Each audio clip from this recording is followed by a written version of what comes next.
बिस्मिल्लाहिर्रहमानिर्रहीम सर, एक और क्वेश्चन हमारे सामने वैक का। It's a very good question. इसमें जो मेन चीज़ है चेक की जो एग्जामिनर ने, वो कन्वर्टेबल बॉन्ड्स हैं। ठीक है जी, अच्छी तरीके से इसको देखिएगा। कन्वर्टेबल बॉन्ड की ट्रीटमेंट वैक के सवाल में कैसे होगी ये देख लीजिएगा। ये कह रहे जनाब, Burs limited wishes to calculate its वैक and the following information relates to the current time.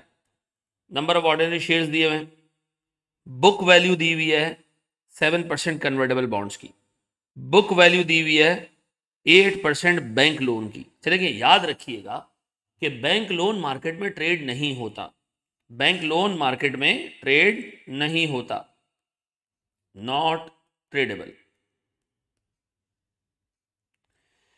तो जो इसकी बुक वैल्यू होती है, हम वैक के लिए उसी को मार्केट वैल्यू कंसिडर करते हैं।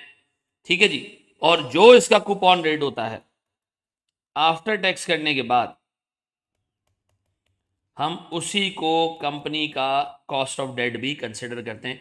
मार्केट वैल्यू बुक वैल्यू बराबर, और कूपन रेट और कॉस्ट ऑफ डेट भी बराबर, क्योंकि ट्रेडेबल नहीं है। ठीक है। अच्छा जी, फिर तो हमारे पास सर एक तो कन्वर्टेबल बॉन्ड है, एक हमारे पास बैंक लोन है। ठीक है जी। फिर उसने मार्केट वैल्यू दी कन्वर्टेबल लोन की, मार्केट वैल्यू दी ऑर्डिनरी शेयर्स की। ठीक है जी। फिर इक्विटी बीटा दिया, फिर ये मार्केट इंफॉर्मेशन दे दी। फिर उसने कहा जनाब the company expect the share price to rise in future at an average rate of 6%। ये क्या है सर हमारा? ये हमारा ग्रोथ रेट है, लेकिन किस में? शेयर्स में, शेयर प्राइस में। ठीक है जी। ये किस काम आएगा अभी बता रहा हूं। ठीक है। कन्वर्टेबल डेट 8 सालों में या तो रिडीम हो जाएंगे या 6 सालों में कन्वर्ट हो जाएंगे 15 शेयर्स में। जो आपको बेहतर लगे आप कर ले। एक इन्वेस्टर को अगर 6 साल में कन्वर्ट होते हुए बेहतर लग रहे हैं तो कन्वर्ट करा ले, लेकिन अगर 6 साल में कन्वर्ट नहीं कराया तो फिर आपको 8 साल बाद आपका 100 रुपया वापस मिलेगा, जो आपकी फेस वैल्यू थी। डन। अच्छा जी। फिर वो कह रहे भैया आप मार्केट वैल्यू निकाल के दें। ठीक है, अपनी असम्पशंस भी लिखें। अब बताएं मार्केट वैल्यू निकालनी है, कॉस्ट ऑफ सॉरी वैक निकालना है हमने, और मार्केट वैल्यू बेस्ड वैक निकालना है हमने। तो वैक में हमारे पास सर सोर्सेज ऑफ फाइनेंसेस कितने हैं यहाँ पे?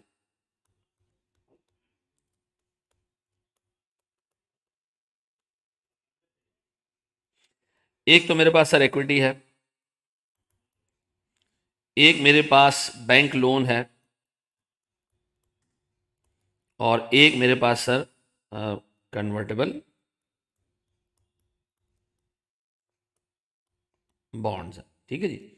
मुझे इन सब की अमाउंट यानी मार्केट वैल्यू चाहिए, मुझे इन सब का रेट चाहिए, और मुझे इन सब का टोटल कॉस्ट चाहिए रुपी टर्म में। डन। इस तीनों चीज़ों से मैं वैक निकालूंगा। डन। सबसे पहले इक्विटी की बात करते हैं। 20 मिलियन शेयर्स हैं मेरे बच्चों मेरे पास, 20 मिलियन शेयर्स, और एक एक शेयर की मार्केट वैल्यू 5.50 है, जो एग्जामिनर ने आपको दी हुई। ठीक है जी। तो अगर मैं इन दोनों को मल्टीप्लाई करता हूँ सर, 5 को 20 से,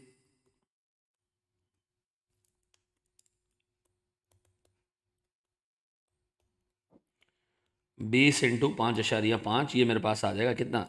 110 मिलियन। तो सर मेरे पास इक्विटी की मार्केट वैल्यू आ गई 110। डन। अच्छा, बैंक लोन की मार्केट वैल्यू, तो जो बुक वैल्यू है वही मार्केट वैल्यू होगी। सर ये 2 मिलियन है। और कन्वर्टेबल बॉन्ड की मार्केट वैल्यू उस बंदे ने दी है कि 107 रुपये है फॉर एवरी 100 रुपी बॉन्ड। 107 रुपये फॉर एवरी 100 रुपी बॉन्ड। तो एक काम करते हैं हम सर, कन्वर्टेबल बॉन्ड की मार्केट वैल्यू निकालते हैं। सर कन्वर्टेबल बॉन्ड की बुक वैल्यू कितनी है? सर कन्वर्टेबल बॉन्ड की बुक वैल्यू है 29 मिलियन। डन। मैं कह रहा हूँ ये जो 29 मिलियन है, ये रिप्रेजेंट कर रहा है 100 को, जबकि हर 1 रुपए की, हर 100 रुपए की वैल्यू मार्केट में 107.11 है। ठीक है जी। ये क्यों? इसकी मार्केट वैल्यू बढ़ी हुई क्यों है? इसलिए कन्वर्टेबल बॉन्ड में भी शेयर प्राइस जो 6% से बढ़ रही है, आगे ठीक ठाक गेन नजर आ रहा हो लोगों को, इस वजह से इसकी मार्केट वैल्यू ज़्यादा आ रही है। क्या आ रहा है सर ये? अगर मैं देखूँ तो सर मेरे पास कितनी वैल्यू आ रही है? 31.06। ये आगे मार्केट वैल्यू किसकी? कन्वर्टेबल बॉन्ड की। तीनों चीज़ों की मार्केट वैल्यू आ गई। अब तीनों चीज़ों का मुझे रेट निकालना है, cost of equity, cost of debt, cost of convertible bonds, तीनों चीज़ें निकालनी है। मैं सबसे पहले निकालने जा रहा हूँ कॉस्ट ऑफ इक्विटी। सर यहाँ जो डाटा दिया ना कॉस्ट ऑफ इक्विटी के लिए, वो CMPM बेस्ड दिया हुआ है। ठीक है, CMPM बेस्ड जो डाटा दिया है, रिस्क फ्री रेट दिया है, मार्केट रिस्क प्रीमियम दिया है। ये RM नहीं है, ये प्रीमियम है। प्रीमियम का मतलब this is already RM minus RF, ठीक है। फिर हमें सर कंपनी का बीटा दिया हुआ है 1.2। तो मुझे एक बात पता है सर, के बराबर है कॉस्ट ऑफ इक्विटी बराबर है RF plus RM minus RF into beta. Examiner ने आपको RF दिया हुआ है 4.7 और RM माइनस RF प्रीमियम आपको अलग से दिया हुआ है 6.5%। मल्टीप्लाई बाय बीटा मेरे पास सर कितना है जनाब 1.2 का। तो मुझे बताएं सर मेरा कॉस्ट ऑफ इक्विटी कितना होगा, कैलकुलेट करें। वेरी गुड थी 12.5%। डन। आप ये प्लग इन कर दें सर यहाँ पर। मुझे बताएं अगर मैं 12.5% यहाँ प्लग इन करता हूँ तो ये कितना आता है, 110 इंटू 12.5% इज 13.75 रुपीज़। पक्का। बैंक लोन, बैंक लोन का सूद का रेट कितना है सर, बैंक लोन के सूद का रेट सर सवाल में गिवन है 8%। आफ्टर टैक्स करूँ तो, आफ्टर टैक्स करूँ तो सर 5.6%, ठीक है जी। इसको मल्टीप्लाई कर दूँ तो 0.11। डन। अब मेरे पास कन्वर्टेबल बॉन्ड रह जाता है। कन्वर्टेबल बॉन्ड की मार्केट वैल्यू गिवन है, रेट गिवन नहीं है, रिडीमेबल है, कन्वर्टेबल है।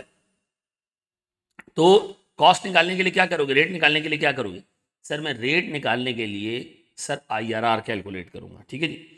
कैसे IRR निकालूंगा सर, मेरे पास पहले ये चेक करूं, बॉन्ड को 6 साल में रिडीम करना है, कैश बॉन्ड को 6 साल में कन्वर्ट करना है, 8 साल में रिडीम करना है, ठीक है जी। कन्वर्जन डिसीजन, ठीक है जी। या तो वो कह रहे जनाब रिडीम करा लो एट ईयर 8, कितने जी 100 रुपये, या फिर क्या करो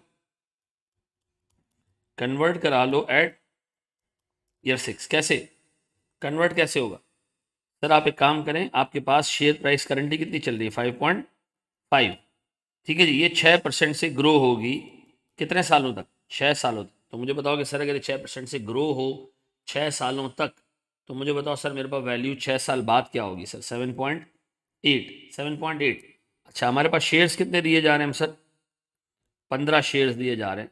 तो मुझे बताओ मेरे पास टोटल वैल्यू कितनी आएगी 117.03। यानी यार एक बंदे को आप कहो 6 साल बाद 117 ले लो, और अगर नहीं लोगे तो 8 साल बाद 100 दूंगा, तो सर वो बंदा प्रूडेंटली हमेशा इस ऑप्शन को पिक करेगा। वो छठे साल शेयर्स ले लेगा रात दिन के, वो इसको कन्वर्ट करवाए कैश के अंदर, यार रात दिन के वो 8 साल रुके और फिर बदले में कैश ले, वो क्या करेगा सर, वो सीधा सीधा जाएगा शेयर्स ले लेगा 6 साल बाद। तो इसका मतलब एक इन्वेस्टर को 6 सालों में क्या मिलेगा, 8वें साल तक तो वो जाएगा नहीं। एक इन्वेस्टर को सर 6 सालों में इस बॉन्ड से सर, तो मार्केट वैल्यू हम पे करेंगे, या खरीदने पे जाए बंदा तो 31.06, ठीक है जी। इंटरेस्ट सर 29 रुपए पे, 29 रुपए पे, 29 रुपए पे सर 7%, 29 रुपए पे 7%। देखो 29 रुपए पे 7% क्या आता है सर 2.03। वेरी गुड जी। आप ये कैलकुलेशन 100 रुपए में भी कर सकते हो। हाँ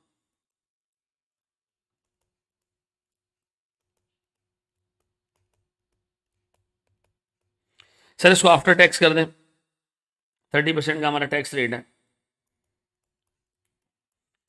0.61।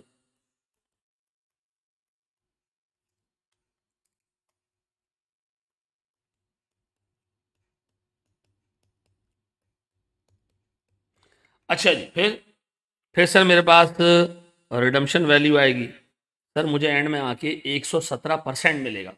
किसका 117, किसका सर 117 किसका, 29 रुपए का, 29 रुपए का, ऐसा 29 रुपए का 117%, क्योंकि ये हर 100 रुपए पे 117 रुपए, हर 100 रुपए के अगेंस्ट 15 शेयर है, मेरे 29 मिलियन शेयर हैं टोटल, ठीक है जी। तो मुझे बताएं सर 29 की टर्म्स में अगर मैं इसको मल्टीप्लाई करता हूँ और डिवाइड करता हूँ इसको 100 से, तो बताएं सर मेरे पास ये कितना आता है, ये आता है 33.94। आप चाहो तो ये पूरी कैलकुलेशन 100 रुपीज़ में कर सकते हो, कोई टेंशन वाली बात नहीं, ठीक है। 33.94 ऐसा। अब बताएं सर अगर मैं आपसे कहूँ प्यारे बच्चों नेट करें इनको सर, नेट करें, तो सर ये मेरे पास आता है 31.06 मिलियन आज की मार्केट वैल्यू है, और 1.42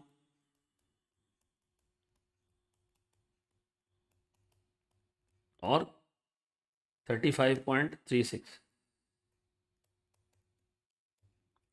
अब बताएं मैं इसकी प्रेजेंट वैल्यू निकालूं, एनपीवी निकालूं किस रेट से?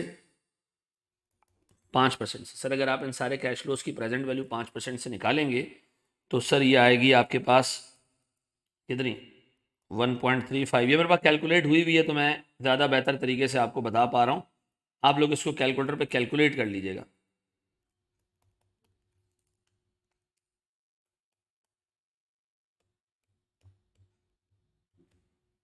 और मुझे एनपीवी, अच्छा कितनी आ रही है एनपीवी चेक करें।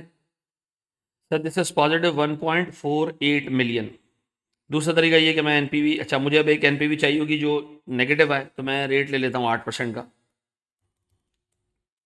31.06, फिर 1.32, 1.22, 1.13, 1.04, 0.97 और 22.39। अब बताएं इसमें एनपीवी कितनी आ रही है? सर इसमें एनपीवी आ रही है नेगेटिव कितनी? 3.11। अब बताएं मेरे पास दो रेट्स, दो एनपीवी, छोटा रेट, छोटे रेट की एनपीवी, बड़ा रेट, बड़े रेट की एनपीवी। अब बताएं सर अगर मैं आईआरआर का फंक्शन लगाऊं, मैं कहता हूं जनाब आईआरआर बराबर है छोटा ए प्लस कैपिटल ए। अब बताएं मेरे पास छोटा ए कितना है सर? 5% प्लस 1.48 की पॉजिटिव एनपीवी नीचे, 1.48 माइनस, और सर चूंकि ये वाले बी जो है वो है ही माइनस में, तो माइनस माइनस क्या हो जाएगा? प्लस हो जाएगा, मल्टीप्लाई बाय कितना जी? 8% माइनस 5%। सर मेरे पास आईआरआर कितना रिपोर्ट होगा? कितना होगा देखो आईआरआर? 5.966। अब बताएं सर इसको मैं ऊपर जाके यहाँ प्लग इन करूँ, 5.966%, ऐसा। अब बताएं अगर आप ऊपर जाते हैं तो बताएं मेरे पास कॉस्ट कितनी आएगी? सर ये आ जाएगी 1.85। सर टोटल करें, टोटल करें मेरे बच्चों, 143.06, और सर ये आ रहा है 15.72। तो मुझे बताओ सर मेरे पास वैक कितना होगा? Sir 15.72 divided by 143.06। बताएं सर मेरे पास आईआरआर कितना आ रहा है, या वैक कितना आ रहा है? सर वैक कितना आ रहा है सर? 10.985%। ठीक है जी, याद रखिएगा इक्विटी, लॉन्ग टर्म डेट और कन्वर्टेबल बॉन्ड की मार्केट वैल्यूज गिवन थी, तीनों के हमने रेट कैलकुलेट किए, ये चेक कर लीजिएगा सर। जज़ाकल्लाहु खैरन, अच्छे तरीके से देख लीजिएगा इसको। ठीक है जी, थैंक यू।